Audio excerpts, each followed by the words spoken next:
നമസ്കാരം. സകലമാന കേരളത്തിലേക്ക് എല്ലാ പ്രേക്ഷകർക്കും സ്വാഗതം. ആദ്യം പ്രധാന തലക്കെട്ടുകൾ നോക്കാം.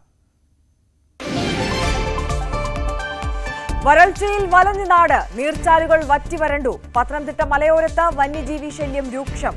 കാട്ടുതീ ഭീതിയിൽ വനമേഖല. വനത്തിനുള്ളിൽ കുളങ്ങൾ സജ്ജം. മാതൃകാ പ്രവർത്തനവുമായി കാസർകോട്ടെ സന്നദ്ധ സംഘടന. ഓട്ടമല വനത്തിനുള്ളിൽ നിർമ്മിച്ചത് 6 ചെറുകുളങ്ങൾ. പാലക്കാട് ഓങ്ങല്ലൂർ സക്കാത്ത് നഗറിൽ നല്ല റോഡില്ലാതായിട്ട് 10 വർഷം. ലോക്സഭാ തെരഞ്ഞെടുപ്പ് ബഹിഷ്കരിക്കുമെന്ന് നാട്ടുകാർ. നാടിന്റെ വികസനത്തിന് ഒരുമയോടെ കോഴിക്കോട് കൊടിയത്തൂർ നിവാസികൾ. റോഡിനായി സ്ഥലം വിട്ടു നൽകിയത് 20ഓളം കുടുംബങ്ങൾ. വിശദമായി കടക്കുമ്പോൾ പത്തനംതിട്ടയിലേക്കാണ് നമ്മൾ ആദ്യം പോകുന്നത്. പത്തനംതിട്ടയിൽ ഇപ്പോൾ വളരെ സംസ്ഥാനത്തൊട്ട് ചൂട് വളരെ കൂടുതലാണ്. വേനൽ കടുത്തതോടുകൂടി പുറത്തിറങ്ങാൻ പോലും കഴിയാത്ത അവസ്ഥയാണ്. വല്ലാതെ വരൾച്ച പലയിടത്തും അനുഭവപ്പെടുന്നുണ്ട്. പക്ഷേ സ്ഥിരമായി പത്തനംതിട്ട, തിരുവനന്തപുരം, ആലപ്പുഴ ജില്ലകളിലുമൊക്കെ ഈ യെല്ലോ അലേർട്ട് അടക്കമുള്ള മുന്നറിയിപ്പുകൾ ഈ ചൂട് കൂടുന്നതിനാൽ നൽകുന്നതുമുണ്ട്. 36 ഡിഗ്രിയിൽ കൂടുതലാണ് ദിവസവും അവിടെ രേഖപ്പെടുത്തുന്ന താപനില. അതുകൊണ്ട് തന്നെ കടുത്ത വേനലിൽ കരിഞ്ഞുണങ്ങുകയാണ് പത്തനംതിട്ട എന്ന് തന്നെ നമുക്ക് പറയാം. പ്രത്യേകിച്ച് കിഴക്കൻ വനമേഖല. വനത്തിനുള്ളിലെ നീർച്ചാലുകൾ വറ്റിയതോടെ വെള്ളത്തിനായി വന്യമൃഗങ്ങൾ നാട്ടിലിറങ്ങുന്നത് പതിവായിരിക്കുകയാണ്. പ്രധാന നദികളിൽ പോലും വെള്ളമില്ലാത്ത അവസ്ഥയാണ്. വേനൽ രൂക്ഷമായതോടെ കാട്ടുതീ ഭീഷണിയിലുമാണ് വനമേഖല.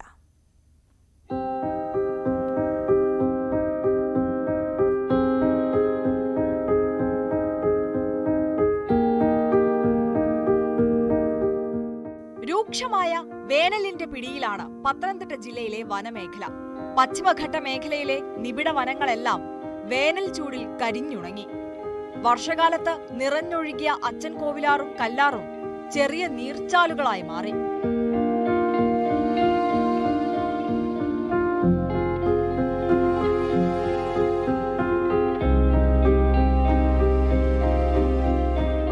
കടുത്ത വേനലിൽ വനത്തിനുള്ളിലെ ചെറിയ തോടുകളും കുളങ്ങളും വറ്റിയതോടെ വന്യമൃഗങ്ങൾ വെള്ളത്തിനായി പകൽ സമയങ്ങളിൽ പോലും നദികളിൽ എത്തുന്നത് പതിവാകുന്നു.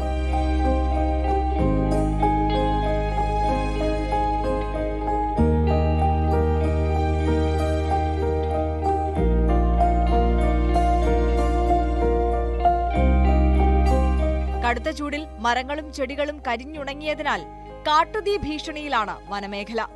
തീറ്റയും വെള്ളവുമില്ലാതെ ആനയും പുലിയും പന്നിയുമെല്ലാം ജനവാസ മേഖലയിൽ ഇറങ്ങുന്നതും ഭീഷണിയാകുന്നു. ന്യൂസ് 18 പത്തനംതിട്ട.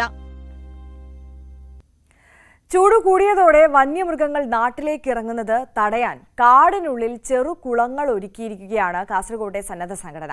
കാസർഗോഡ് ഓട്ടമല വനത്തിനുള്ളിലാണ് 6 ചെറുകുളങ്ങൾ സന്നദ്ധ സംഘടനാ പ്രവർത്തകർ നിർമ്മിച്ചത്.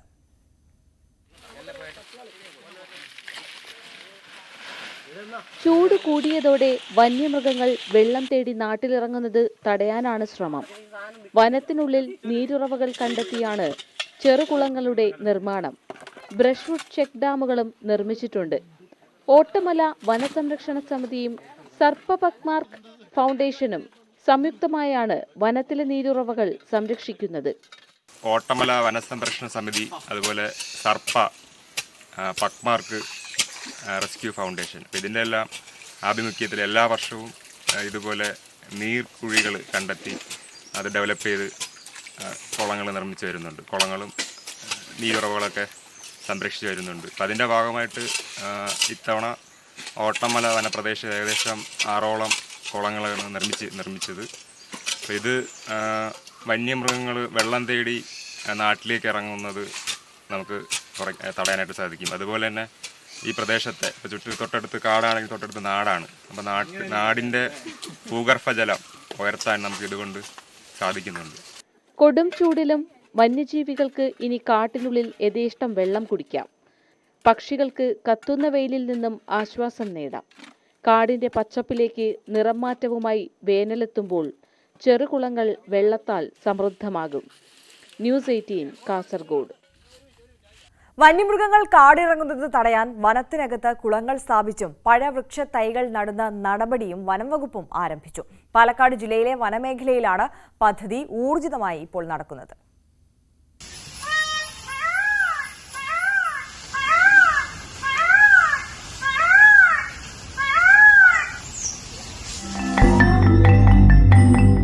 കടുത്ത വേനലിൽ വരണ്ടുണങ്ങിയിരിക്കുകയാണ് വനാന്തരങ്ങൾ.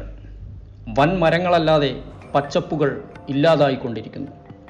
വെള്ളവും ഭക്ഷണവും തേടി വന്യമൃഗങ്ങൾ കൂട്ടത്തോടെ കാടിറങ്ങുന്നു.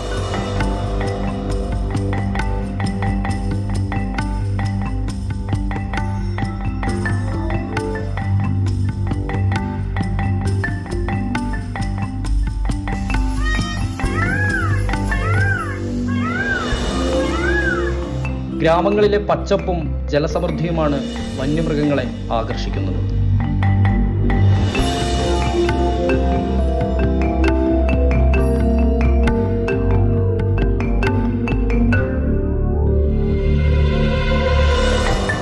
വനത്തിൽ കൃത്രിമ കുളങ്ങൾ സ്ഥാപിച്ച് വന്യജീവികൾക്ക് വെള്ളം ഉറപ്പുവരുത്തുമെന്ന് വനം മന്ത്രി വ്യക്തമാക്കിയതിനു പിന്നാലെയാണ് നടപടി. പാലക്കാട് വനമേഖലയിലാണ് കൃത്രിമ കുളങ്ങൾ നിർമ്മിച്ചും പഴവൃക്ഷ തൈകൾ നട്ടും വനംവകുപ്പ് വന്യജീവികളെ കാടിറങ്ങുന്നത് തടയാൻ ശ്രമിക്കുന്നത്. പഴയ ചെക്ക് ഡാമുകൾ, കുളങ്ങൾ എന്നിവ കേന്ദ്രീകരിച്ചാണ് ഈ പ്രവർത്തനങ്ങൾ നടന്നു വരുന്നത്. യുദ്ധകാലാടിസ്ഥാനത്തിലാണ് ഈ പ്രവർത്തനങ്ങൾ ഇപ്പോൾ ചെയ്തു വരുന്നത്. ഇത്തരം വന്യജീവികളുടെ പ്രസൻസ് വനത്തിനുള്ളിൽ മാത്രം ഒതുക്കി നിർത്തുക എന്നുള്ള ഒരു നടപടിയുടെ ഒരു ഭാഗമാണ് ഈ പ്രവൃത്തികൾ. വന്യജീവികളുടെ ഭക്ഷണമായ വനവിഭവങ്ങൾ വ്യാപകമായി വിറ്റഴിച്ച് കോടികൾ കൊയ്യുന്ന വനം വകുപ്പിന്റെ നടപടിക്കെതിരെ വ്യാപക വിമർശനമുയർന്നിരുന്നു. S Vinesh Kumar, news 18, Palakkad. വന്യമൃഗങ്ങൾ കാടിറങ്ങുന്നത് തടയാൻ വനത്തിനകത്ത് കുളങ്ങളും പഴവൃക്ഷ തൈകളും നടുന്ന വനംവകുപ്പിന്റെ പദ്ധതിയെക്കുറിച്ചാണ് നമ്മൾ കണ്ടത്. ഇനി മറ്റൊരു വാർത്തയിലേക്ക് പോകുമ്പോൾ, വേനൽ കനത്തതോടെ ഇടുക്കി ജില്ലയിലെ അണക്കെട്ടുകളിലും ജലനിരപ്പ് താഴ്ന്നു. കല്ലാർകുട്ടി അണക്കെട്ടിൽ 453 അടിയും പൊന്മുടി അണക്കെട്ടിൽ 694 അടിയുമാണ് നിലവിലെ ജലനിരപ്പ്. ഇടുക്കി അടക്കമുള്ള മറ്റണക്കെട്ടുകളിലും സ്ഥിതി വ്യത്യസ്തമല്ല.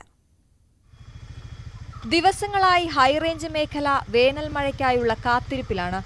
വേനൽ കനത്തതോടെ ജില്ലയിലെ അണക്കെട്ടുകളിൽ ജലനിരപ്പ് താഴ്ന്നു.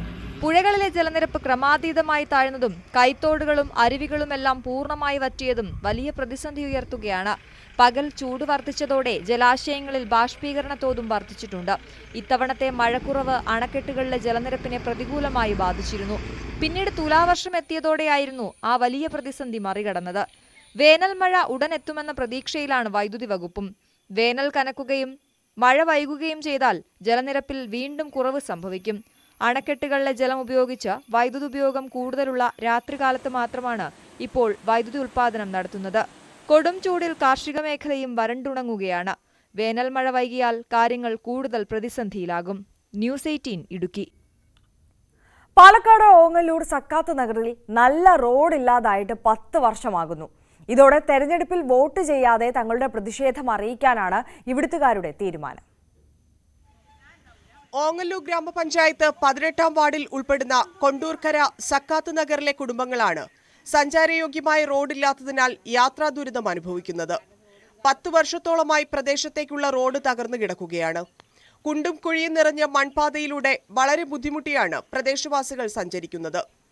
മഴക്കാലമായാൽ ചെളി നിറഞ്ഞ് കാൽനടയാത്ര പോലും ദുസ്സഹമാണ്. വേനലിൽ പൊടിശല്യവും രൂക്ഷം. ആശുപത്രിയിൽ പോകാൻ വിളിച്ചാൽ പോലും വാഹനങ്ങൾ ലഭിക്കാത്ത സാഹചര്യമാണെന്ന് നാട്ടുകാർ പറയുന്നു. കലക്ടർക്ക് ഞങ്ങൾ എത്തു കൊടുത്തു, MLAക്ക് എത്തു കൊടുത്തു, എല്ലാവർക്കും ഞങ്ങൾ എവിടെ അവർ വരുന്നത് അവിടേക്കൊക്കെ ഞങ്ങൾ ചെല്ലും. ഇതുവരെ ഒരാളും കൂടി തിരിഞ്ഞു നോക്കിയിട്ടില്ല.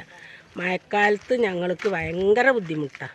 ജനപ്രതിനിധികളുടെയും അധികാരികളുടെയും മുന്നിൽ അപേക്ഷകൾ നൽകിയിട്ടും അനുകൂല നടപടി ഉണ്ടായില്ലെന്നാണ് പരാതി. ഇതിപ്പോൾ നമ്മൾ ബഹിഷ്കരിക്കണമെന്ന് പറഞ്ഞാൽ ഈ റോഡ് ഒരു 10 കൊല്ലത്തോളമായിട്ട് ഇങ്ങനെ കിടക്കുകയാണ്. ഇനിയിപ്പോൾ മഴ വരികയാണ്, മഴ വരുമ്പോൾ നടക്കാൻ പോലും പറ്റില്ല, ആ ജാതി അവസ്ഥ. ഇപ്പം ഇന്നലെ ഇവിടുന്ന് ഒരു ഗർഭിണിയായ ഒരു കുട്ടീനെ അഡ്മിറ്റ് ചെയ്യാൻ കൊണ്ടുപോയത് അതുവരെ നടന്നിട്ടാണ് പോയത്. ആ റോഡ് ഇവിടേക്ക് വണ്ടി വരില്ല, ഒരു ഓട്ടോക്കാർ വിളിച്ചാൽ വരില്ല, ഓങ്ങല്ലൂരിൽ നിന്ന്. അത്രക്കും ദുരന്തം അനുഭവിച്ചിട്ടാണ് നിൽക്കുന്നത്. വോട്ട് നമ്മൾ ചെയ്യില്ല. നമുക്ക് ആരെ വോട്ട് ചെയ്യുകയെന്ന് വെച്ചാൽ നമുക്ക് റോഡ് നേരാക്കി തരുന്നവർ വോട്ട് ചെയ്യും. അത്രയും ബുദ്ധിമുട്ടിലാണ് നമ്മൾ ഒരുപാട് കാലം നമ്മൾ പറഞ്ഞാണ്. അപ്പോൾ അതിൻ്റെ ബുദ്ധിമുട്ടിലാണ് നമ്മൾ പറയുന്നത്. റോഡ് നേരാക്കി തന്നെങ്കിലേ വോട്ട് ചെയ്യുള്ളൂ. അത് ആർക്കാണെച്ചാലും അല്ല, ഏത് പാർട്ടിക്കാരും അല്ല. പ്രദേശത്ത് 30ഓളം കുടുംബങ്ങളിലായി 100ഓളം വോട്ടർമാരുണ്ട്. വിവിധ രാഷ്ട്രീയ പാർട്ടിയിലുള്ളവരാണ് നിവാസികളെങ്കിലും റോഡ് വേണമെന്ന ആവശ്യത്തിനു മുന്നിൽ ഒറ്റക്കെട്ടായി നിൽക്കുകയാണ് പ്രദേശത്തെ കുടുംബങ്ങൾ. ന്യൂസ് 18 പട്ടാമ്പി. മലപ്പുറം പുത്തനത്താണി വയലത്തൂർ റോഡിലെ കൽപ്പകഞ്ചേരി അങ്ങാടിയിൽ കുടിവെള്ള പദ്ധതിയുടെ പ്രധാന പൈപ്പ് ലൈൻ പൊട്ടി റോഡിൽ വലിയ ഗർത്തം രൂപപ്പെട്ടു. തുടർന്ന് മണിക്കൂറുകളോളം കുടിവെള്ളം റോഡിലൂടെ ഒഴുകി. റോഡിന്റെ ടാറിങ്ങും അടർന്നു തുടങ്ങി. കഴിഞ്ഞ ഫെബ്രുവരിയിലാണ് നവീകരിച്ച റോഡ് മന്ത്രി മുഹമ്മദ് റിയാസ് ഉദ്ഘാടനം ചെയ്തത്. അശാസ്ത്രീയമായ രീതിയിൽ പൈപ്പ് ലൈൻ സ്ഥാപിച്ചതും ആവശ്യമായ സ്ഥലങ്ങളിൽ എയർ വാൽവ് സ്ഥാപിക്കാത്തതുമാണ് തുടർച്ചയായി പൈപ്പ് ലൈൻ പൊട്ടാൻ കാരണമെന്നാണ് നാട്ടുകാരുടെ ആരോപണം. ജനങ്ങൾക്ക് പോകും വേണ്ടേ? റോഡല്ലേ? റോഡ് ഏത് വണ്ടിക്കാർ വന്നാലും കുടുങ്ങും. വലിയ വണ്ടി വന്നാലൊക്കെ എപ്പോ കുടുങ്ങും. അതൊക്കെ വിണ്ടു എടുക്കുകയാണ്. അപ്പൊ അതുകൊണ്ട് ഏറ്റവും പെട്ടെന്ന് രാത്രി ഇന്നാണ് ചെയ്യാൻ പറ്റുന്ന കാരണം 100-150 ബസ് ഓടുന്ന റൂട്ടാണ്. കാണുന്നതിന് ഒരു മീറ്റർ അധികമുണ്ട്. അപ്പൊ ഇത് പെട്ടെന്ന് രാത്രി അറിയാത്ത വണ്ടി വന്നാൽ പെട്ടെന്ന് പോയി ചാടി അപകടം ശരി സംഭവിക്കും. ആദ്യമായി കടലും വിമാനവും നേരിൽ കണ്ടതിന്റെ സന്തോഷത്തിലാണ് വയനാട് തിരുനെല്ലിയിലെ ബഡ്സ് പാരഡൈസ് സ്പെഷ്യൽ സ്കൂളിലെ വിദ്യാർത്ഥികൾ. 4 വർഷമായുള്ള കുട്ടികളുടെ ആഗ്രഹമാണ് അധ്യാപകർ സഫലമാക്കിയത്. തിരുനെല്ലി പഞ്ചായത്തിന്റെ കീഴിലെ ബഡ്സ് പാരഡൈസ് സ്പെഷ്യൽ സ്കൂളിലെ 35 കുട്ടികളുമായാണ് അധ്യാപകർ കഴിഞ്ഞ ദിവസം കൊച്ചിയിലേക്ക് യാത്ര തിരിച്ചത്. പ്രധാന അധ്യാപകൻ CS ആഷിഖിന്റെ നേതൃത്വത്തിൽ 10 അധ്യാപകരാണ് കുട്ടികളെ ഒരു സ്വപ്നത്തിലേക്കെന്ന പോലെ കൈപിടിച്ച് നടത്തിയത്. Kochi metro, water metro, fort Kochi, boating, Kochi വിമാനത്താവളം, തൃപ്പൂണിത്തുറ പാലസ്, കുന്നുമ്മൽ കൊട്ടാരം ഇതെല്ലാം കൗതുകത്തോടെ കുട്ടികൾ ആസ്വദിച്ചു. ആദ്യമായി കടൽ നേരിട്ട് കണ്ട സന്തോഷത്തിലായിരുന്നു പലരും. വളരെ സന്തോഷമുള്ള ഒരു നിമിഷത്തിലാണ് ഞങ്ങളിപ്പോൾ ഉള്ളത്. കഴിഞ്ഞ 4 വർഷക്കാലമായിട്ടുള്ള ഞങ്ങളുടെ വലിയൊരു സ്വപ്നമായിരുന്നു 4 ചുവരുകൾക്കുള്ളിൽ മാത്രം കഴിയുന്ന ഞങ്ങളെ മക്കളെ അവരുടേതായ ഇഷ്ടത്തിനനുസരിച്ച് പുറം ലോകം കാണിക്കുക എന്നുള്ളത്. ഇന്ന് ഞങ്ങളുടെ ആഗ്രഹം പൂവണിഞ്ഞിരിക്കുകയാണ്. വെള്ളി, ശനി, ഞായർ ദിവസങ്ങളിൽ ഞങ്ങൾ എറണാകുളവും സംസ്ഥാനത്തിൻ്റെ പല ഭാഗങ്ങളിലും സന്ദർശിച്ചു. അതിന് നമ്മുടെ മാനന്തവാടി കേന്ദ്രീകരിച്ച് പ്രവർത്തിക്കുന്ന MIBM-ഉം അതുപോലെ തന്നെ നമ്മുടെ ഡോക്ടർ കലാം എഡ്യൂക്കേഷണൽ ട്രസ്റ്റും വേൾഡ് വൈഡ് എഡ്യൂക്കേഷൻ കൺസൾട്ടൻസിയും ഈ 3 സ്ഥാപനങ്ങളുടെ സഹായത്തോടു കൂടിയാണ് നമുക്ക് സാധിച്ചത്. കൊച്ചി വിമാനത്താവളത്തിലെത്തി വിമാനവും കാണാൻ അവസരമൊരുക്കിയിരുന്നു. ഡോക്ടർ കലാം എഡ്യൂക്കേഷണൽ ട്രസ്റ്റിന്റെയും വേൾഡ് വൈഡ് എഡ്യൂക്കേഷൻ കൺസൾട്ടൻസിയുടെയും സഹകരണത്തോടെയായിരുന്നു യാത്ര. ന്യൂസ് 18 വയനാട്. പാലക്കാട് പട്ടാമ്പി നെടുങ്ങനാട്ട് മുത്തശ്ശിയാർക്കാവിൽ നവീകരിച്ച നക്ഷത്രവനം സമർപ്പിച്ചു. പരിസ്ഥിതി പ്രവർത്തകൻ C രാജഗോപാൽ ഉദ്ഘാടനം നിർവഹിച്ചു. മുൻപുണ്ടായിരുന്ന നക്ഷത്രവനം ക്ഷേത്ര സംരക്ഷണ സമിതിയുടെ നേതൃത്വത്തിൽ വിപുലമായ രീതിയിൽ നവീകരിച്ചാണ് ഇപ്പോൾ സമർപ്പിച്ചത്. നെല്ലി, അത്തി, ഞാവൽ, നീർമരുത്, ഇലഞ്ഞി, കാഞ്ഞിരം, പ്ലാവ് തുടങ്ങി 27ഓളം വൃക്ഷങ്ങളാണ് നക്ഷത്രവനത്തിൽ ഉള്ളത്. ഓരോ നക്ഷത്രത്തിന്റെയും അവയുടെ വൃക്ഷങ്ങളുടെയും വിവരങ്ങൾ അടങ്ങിയ ബോർഡും സ്ഥാപിച്ചിട്ടുണ്ട്. പ്രതിഷ്ഠാദിന ചടങ്ങുകളിലും നക്ഷത്രവന സമർപ്പണത്തിലും നിരവധി ഭക്തർ പങ്കെടുത്തു. ഭൂമി മരുഭൂമി ആയിക്കൊണ്ടിരിക്കുന്ന ഒരു കാലത്താണ് നമ്മൾ ജീവിക്കുന്നത്. ഭൂമിയുടെ നാളുകൾ എണ്ണപ്പെട്ടു എന്ന് പറയുന്നത് അതിനെക്കുറിച്ച് ഏറ്റവും അധികം പഠിച്ച ശാസ്ത്രജ്ഞന്മാരാണ്.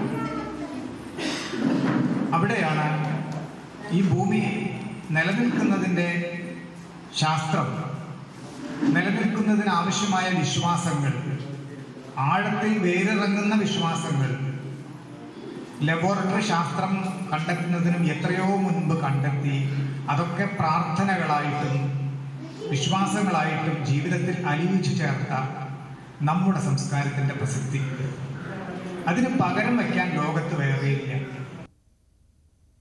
കോഴിക്കോട് വടകര മൂരാട് പുതിയ പാലം ട്രയൽ റൺ നടന്നു. പാലത്തിന്റെ ഉദ്ഘാടനം പിന്നീട് നടക്കും. ദേശീയപാതയിൽ വടകരയ്ക്കും കണ്ണൂരിനുമിടയിൽ രൂക്ഷമായ ഗതാഗത കുരുക്കായിരുന്നു മൂരാട് പാലത്തിലേത്. മണിക്കൂറുകൾ ഗതാഗത കുരുക്ക് ഉണ്ടാക്കുന്ന മേഖലയിൽ പുതിയ പാലം പ്രദേശവാസികൾക്ക് വലിയ ആശ്വാസമാകും. വളരെ കാലത്തെ ദുരിതത്തിന് ഇന്ന് സമാപനമാവുകയാണ്. നീണ്ട കാത്തിരിപ്പിന് ശേഷം ഈ പാലം തുറക്കാൻ സാധിച്ചു. ആ ദുരിതം അവസാനിക്കുകയാണ്. പ്രത്യേകിച്ച് നാട്ടുകാരെ ഞങ്ങൾക്കൊക്കെ തന്നെ വളരെ സന്തോഷം തന്നെയാണ്. കാരണം ഇത് എല്ലാവരും ദൂരയാത്ര ചെയ്ത് ഇവിടെ വന്ന് മൂരാട് വന്ന് കുടുങ്ങുമ്പോൾ മനസ്സുകൊണ്ടെങ്കിലും എല്ലാവരും വേദനിച്ചിട്ടുണ്ട്. പല രോഗാവസ്ഥയിലും പല അവസ്ഥയിലും പോയ യാത്രക്കാർക്ക് ഈ മണിക്കൂറുകളോളം, ഏത് പാതിരാത്രിയിലും മണിക്കൂറുകളോളം കുടുങ്ങി നിന്ന അനുഭവം എന്നെ സംബന്ധിച്ചിടത്തോളം, ഞാനൊരു ബിസിനസ്സുകാരൻ എന്നുള്ള വടകര വർത്തൻ്റെ ആളെന്നുള്ള വ്യാപാരികൾക്ക് വരുന്ന ദുരിതം അവസാനിക്കുകയാണ്. യാത്രക്കാർക്ക് വരുന്ന ദുരിതം ഇതിന് പ്രചോദനം നൽകി ഹരിയാന ഗ്രൂപ്പ് അവർക്ക് നന്ദി രേഖപ്പെടുത്തുകയാണ്. കാസർഗോഡ് ചെറുവത്തൂർ ഗ്രാമപഞ്ചായത്ത് EMS ഓപ്പൺ ഓഡിറ്റോറിയം 50 ലക്ഷം രൂപ ചെലവിൽ നവീകരിച്ചു. MLAയുടെ ആസ്തി വികസന ഫണ്ട് ഉപയോഗിച്ചാണ് ഓഡിറ്റോറിയത്തിന് മേൽക്കൂരയും അനുബന്ധ സൗകര്യങ്ങളും ഒരുക്കിയത്. ഗ്രാമപഞ്ചായത്ത് കാര്യാലയത്തിനോട് ചേർന്ന് കിടക്കുന്ന ഓപ്പൺ ഓഡിറ്റോറിയം പൊതുപരിപാടികൾക്ക് കൂടുതൽ അനുയോജ്യമാകുന്ന തരത്തിലാണ് നവീകരിച്ചത്. M രാജഗോപാലൻ MLA ഉദ്ഘാടനം ചെയ്തു.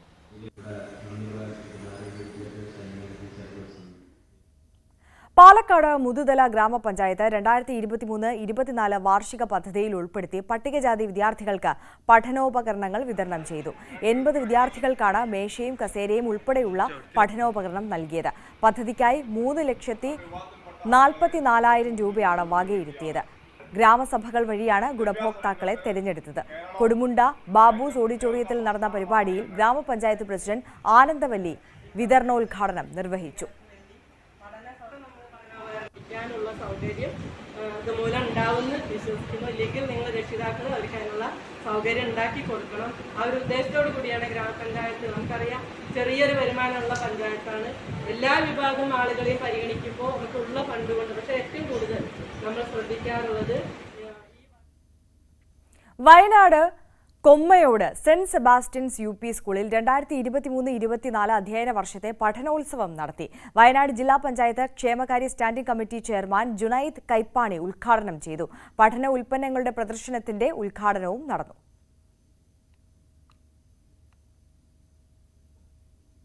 കൊല്ലം കൊട്ടാരക്കര എഴുകോണിൽ ചെറുകിട ജലസേചന വകുപ്പ് നവീകരിച്ച കാക്കക്കോട്ടൂർ കണ്ണാടിക്കുളവും കരീപ്ര പറങ്കിമാം കുളവും നാടിന് സമർപ്പിച്ചു.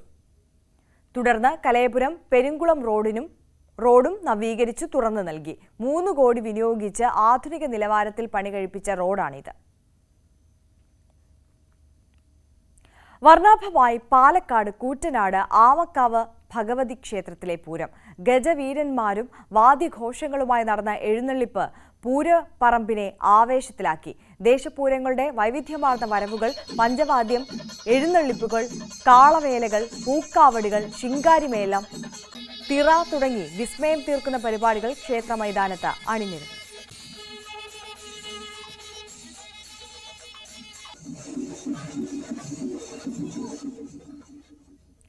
കായംകുളം ദേവികുളങ്ങര ഗ്രാമപഞ്ചായത്തിൽ എള്ള് കൃഷിയുടെ വിളവെടുപ്പ് നടത്തി. ഞങ്ങളും കൃഷിയിലേക്ക് പദ്ധതിയുടെ ഭാഗമായി രൂപീകരിച്ച കൃഷിക്കൂട്ടങ്ങൾ, കർഷകർ എന്നിവരുടെ നേതൃത്വത്തിലായിരുന്നു കൃഷി. ഓണാട്ടുകര വികസന ഏജൻസി, ഓണാട്ടുകര മേഖലാ കാർഷിക ഗവേഷണ കേന്ദ്രം എന്നിവയുടെ സഹായത്തോടെ 10 ഹെക്ടറിലായിരുന്നു കൃഷി. വിളവെടുപ്പ് ഉദ്ഘാടനം Onattukara agency chairman N Raveendran നിർവഹിച്ചു.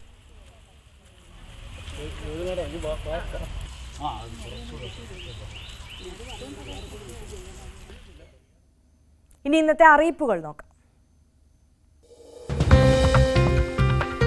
Alappuzha institute of management and technology പുന്നപ്രയിൽ 2024-26 വർഷത്തേക്കുള്ള ദ്വിവത്സര ഫുൾ ടൈം MBA പ്രോഗ്രാമിലേക്ക് അഡ്മിഷൻ നടത്തുന്നു. ഇതിനായി ഇന്ന് രാവിലെ 10 മണിക്ക് ഇൻസ്റ്റിറ്റ്യൂട്ടിൽ ഗ്രൂപ്പ് ഡിസ്കഷനും അഭിമുഖവും നടത്തും.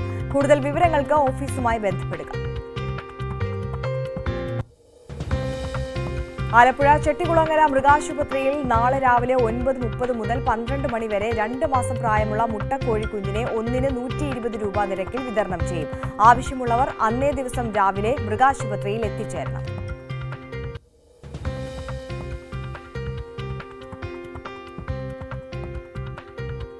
മത്സ്യബന്ധന ഉപകരണങ്ങളുടെ വിവരങ്ങൾ ശേഖരിക്കുന്നതിന് മത്സ്യത്തൊഴിലാളി ക്ഷേമനിധി ബോർഡ് കോഓർഡിനേറ്ററെ 1 മാസത്തേക്ക് നിയമിക്കുന്നു. മത്സ്യത്തൊഴിലാളി കുടുംബങ്ങളിൽ നിന്നുള്ളവർക്കും സർക്കാർ സ്ഥാപനങ്ങളിൽ സമാന ജോലിയിൽ പ്രവൃത്തി പരിചയമുള്ളവർക്കും മത്സ്യവകുപ്പിന്റെ മറൈൻ പ്രോജക്റ്റുകളിൽ പ്രവൃത്തി പരിചയമുള്ളവർക്കും മുൻഗണന. താൽപ്പര്യമുള്ളവർ നാളെ സർട്ടിഫിക്കറ്റുകളുമായി തിരുവനന്തപുരത്തെ മത്സ്യത്തൊഴിലാളി ക്ഷേമനിധി ബോർഡിൽ ഹാജരാകണം. കേരള സാമൂഹ്യ സുരക്ഷാ മിഷൻ വിദ്യാർത്ഥികൾക്കായി നടപ്പിലാക്കുന്ന പ്രതിമാസ ധനസഹായ പദ്ധതിയായ സ്നേഹപൂർവ്വത്തിലേക്ക് ഈ മാസം 31 വരെ അപേക്ഷിക്കാം. മാതാപിതാക്കൾ മരണമടഞ്ഞതും നിർധന കുടുംബങ്ങളിൽ പെടുന്നവരും സർക്കാർ എയ്ഡഡ് വിദ്യാഭ്യാസ സ്ഥാപനങ്ങളിൽ ബിരുദം, പ്രൊഫഷണൽ ബിരുദം വരെ പഠിക്കുന്നവരുമായ വിദ്യാർത്ഥികൾക്ക് അപേക്ഷിക്കാം. കൂടുതൽ വിവരങ്ങൾക്ക് മിഷന്റെ വെബ്സൈറ്റ് സന്ദർശിക്കുക. എറണാകുളം ഗവൺമെന്റ് മഹാരാജാസ് താലൂക്ക് ആശുപത്രിയിലെ KSP ഇൻഷുറൻസ് പദ്ധതിയുടെ കീഴിൽ വരുന്ന രോഗികൾക്ക് 2024-25 സാമ്പത്തിക വർഷത്തേക്ക് ആവശ്യമായ മരുന്നുകൾ വിതരണം ചെയ്യുന്നതിന് താൽപര്യമുള്ള സർക്കാർ അംഗീകൃത സ്ഥാപനങ്ങളിൽ നിന്ന് ടെൻഡറുകൾ ക്ഷണിച്ചു. ടെൻഡറുകൾ മാർച്ച് 19 ഉച്ചയ്ക്ക് ശേഷം 3 വരെ നൽകാം. ചാലക്കുടി മോഡൽ റെസിഡൻഷ്യൽ സ്കൂളിൽ അധ്യാപകരെ താൽക്കാലികമായി നിയമിക്കുന്നു. ഹൈസ്കൂൾ വിഭാഗത്തിൽ Malayalam manager cum residential tutor തസ്തികയിലും ഹയർ സെക്കൻഡറി വിഭാഗത്തിൽ ഫിസിക്സ്, ഇംഗ്ലീഷ് വിഷയത്തിലും ദിവസവേതനാടിസ്ഥാനത്തിലാണ് നിയമനം. താൽപര്യമുള്ളവർ ഏപ്രിൽ 15 മുമ്പായി ട്രൈബൽ ഡെവലപ്മെന്റ് ഓഫീസിൽ അപേക്ഷകൾ സമർപ്പിക്കുക.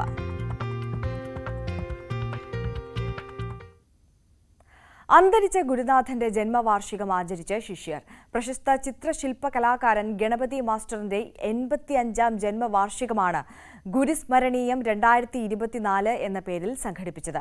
പരിപാടിയുടെ ഭാഗമായി നടന്ന ചിത്ര പ്രദർശനം ശ്രദ്ധേയമായി. ഈ റിപ്പോർട്ടോടുകൂടി സകലമാന കേരളം പൂർണ്ണമാകുന്നു. നമസ്കാരം. ചിത്രകാരനും ശില്പിയും തൃത്താല പെരിങ്ങോട് സ്കൂളിലെ ചിത്രകലാ അധ്യാപകനുമായിരുന്ന ആർട്ടിസ്റ്റ് ഗണപതിയുടെ ഓർമ്മയ്ക്കായി ശിഷ്യരുടെ കലാകൂട്ടായ്മയായ ഗണപത് ഗുരുസ്മരണീയം 2024 എന്ന പേരിൽ അനുസ്മരണ സമ്മേളനം സംഘടിപ്പിച്ചു. പാലക്കാട് പെരിങ്ങോട് പൂമുള്ളി ട്രസ്റ്റ് അങ്കണത്തിൽ വെച്ചായിരുന്നു പരിപാടി. വലിയ സന്തോഷമുള്ളൊരു അവസരം കൂടിയായിട്ട് മാറുകയായിരുന്നു. കാരണം എന്നും ചെറുപ്പം മുതലേ പൂമുള്ളി മന എന്ന് പറയുന്ന ഈ ലോകം മുഴുവൻ അറിയപ്പെടുന്ന ഈ മനയെക്കുറിച്ച് വളരെയധികം സ്വപ്നങ്ങൾ കണ്ടിരുന്ന ഒരാളായിരുന്നു ഞാൻ. ഒരു വലിയ സാംസ്കാരിക കേന്ദ്രം കൂടിയായിട്ടുള്ള ഈ മനയുടെ പല പ്രവർത്തനങ്ങൾ നമ്മൾ നോക്കിക്കാണാറുണ്ട്. ചെറുപ്പം മുതൽ കലയും സംസ്കാരവും ചരിത്രവും അതുപോലെ തന്നെ അടിസ്ഥാനപരമായിട്ടുള്ള ശാസ്ത്രങ്ങളും എല്ലാം നിറഞ്ഞു നിൽക്കുന്ന ഈ പൂമുറ്റത്ത് ഇവിടെ നിന്ന് വരുവാനായിട്ട് മനസ്സ് വളരെ ചെറുപ്പം മുതൽ, കേട്ടറിഞ്ഞ കാലം മുതൽ എനിക്ക് വളരെ താല്പര്യമുണ്ടായിരുന്നു. പരിപാടിയുടെ ഭാഗമായി ഗണപത് ചിത്രകലാ പുരസ്കാരം ജില്ലാ കലോത്സവത്തിൽ പെൻസിൽ ഡ്രോയിങ്ങിൽ വിജയിയായ പി ഹിമയ്ക്ക് നൽകി. 10,000 രൂപയും ശില്പി സുധിൽ കുമാർ രൂപകൽപ്പന ചെയ്ത ശില്പവും പ്രശസ്തി പത്രവും അടങ്ങുന്നതാണ് പുരസ്കാരം. ചടങ്ങിന്റെ ഭാഗമായി നടന്ന ചിത്ര പ്രദർശനം വേറിട്ട കാഴ്ചയായി. ആർട്ടിസ്റ്റ് നമ്പൂതിരി, ഗണപതി മാസ്റ്റർ, അച്യുതൻ കൂടല്ലൂർ എന്നിവരുടെ ചിത്രങ്ങളാണ് പ്രദർശിപ്പിച്ചത്. ന്യൂസ് 18 തൃത്താല.